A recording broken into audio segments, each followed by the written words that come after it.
Hi all, welcome to football arena. അസാധാരണമായ ഒരു പോരാട്ട വീര്യമാണ് ഇന്നലത്തെ മത്സരത്തിൽ ബ്രസീൽ പുറത്തെടുത്തത്. അവസാന നിമിഷം വരെ ജപ്പാൻ പൊരുതി നോക്കി, പക്ഷേ അവർക്ക് വീണു പോവേണ്ടി വന്നു എന്നുള്ളതാണ്. ജപ്പാന്റെ നിരയിൽ ബ്രസീലിയൻ താരങ്ങളെ ഏറ്റവും കൂടുതൽ വിറപ്പിച്ച മുതൽ അത് അവരുടെ ഗോൾ കീപ്പറായ സുസുക്കി തന്നെയാണ്. തകർപ്പൻ പ്രകടനമാണ് സുസുക്കി നടത്തിയിട്ടുള്ളത്.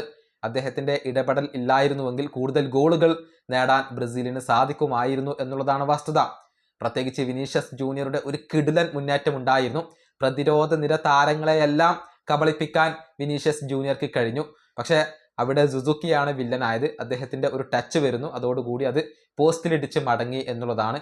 അല്ലായിരുന്നുവെങ്കിൽ അതൊരു വേൾഡ് ക്ലാസ് ഗോളായിരുന്നു.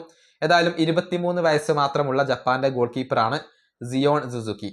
അദ്ദേഹം യുണൈറ്റഡ് സ്റ്റേറ്റ്സിലാണ് അഥവാ അമേരിക്കയിലാണ് ജനിച്ചിട്ടുള്ളത്.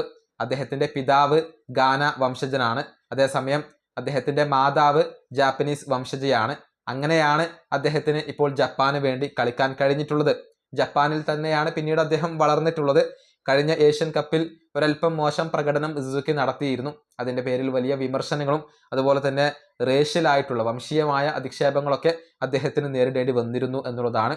പക്ഷേ ഈ വേൾഡ് കപ്പിൽ 23 വയസ്സ് മാത്രമുള്ള സുസുക്കി മികച്ച പ്രകടനമാണ് നടത്തിയിട്ടുള്ളത്. പ്രത്യേകിച്ച് ഇന്നലത്തെ മത്സരത്തിൽ ബ്രസീലിനെ മുൾമുനയിൽ നിർത്താൻ സുസുക്കിക്ക് സാധിച്ചു എന്നുള്ളതാണ്. അദ്ദേഹത്തിന്റെ കണക്കുകൾ നമുക്കൊന്ന് പരിശോധിക്കാം.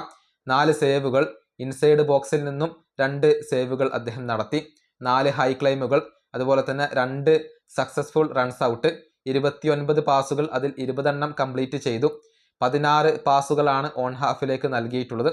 18 ലോങ് ബോളുകളാണ് അദ്ദേഹം നൽകിയത്. അതിൽ 9 ലോങ് ബോളുകൾ അദ്ദേഹം കംപ്ലീറ്റ് ചെയ്തു. 12 റിക്കവറികൾ, 3 ക്ലിയറൻസുകൾ, 51 ടച്ചുകൾ. ഇങ്ങനെ മികച്ച പ്രകടനമാണ് സുസുക്കി ഈ മത്സരത്തിൽ നടത്തിയത് എന്ന കാര്യത്തിൽ സംശയങ്ങൾ ഒന്നുമില്ല. ജപ്പാന്റെ ഗോൾ വലക്ക് മുന്നിൽ തകർപ്പൻ പ്രകടനം പുറത്തെടുക്കാൻ അദ്ദേഹത്തിന് കഴിഞ്ഞു. അദ്ദേഹത്തിന്റെ ഇടപെടൽ ഇല്ലായിരുന്നുവെങ്കിൽ ബ്രസീലിന് കൂടുതൽ ഗോളുകൾ നേടാൻ സാധിക്കുമായിരുന്നു. പക്ഷേ അവസാന നിമിഷം ഒരു ഗോൾ വഴങ്ങിക്കൊണ്ട് അദ്ദേഹത്തിന് പരാജയം സമ്മതിക്കേണ്ടി വന്നു എന്നുള്ളതാണ്. ഗബ്രിയേലിന്റെ ആ ഒരു ഷോട്ട് പരമാവധി സേവ് ചെയ്യാൻ അദ്ദേഹം ശ്രമിച്ചു, പക്ഷേ അത് ഫലം കാണാതെ പോവുകയായിരുന്നു.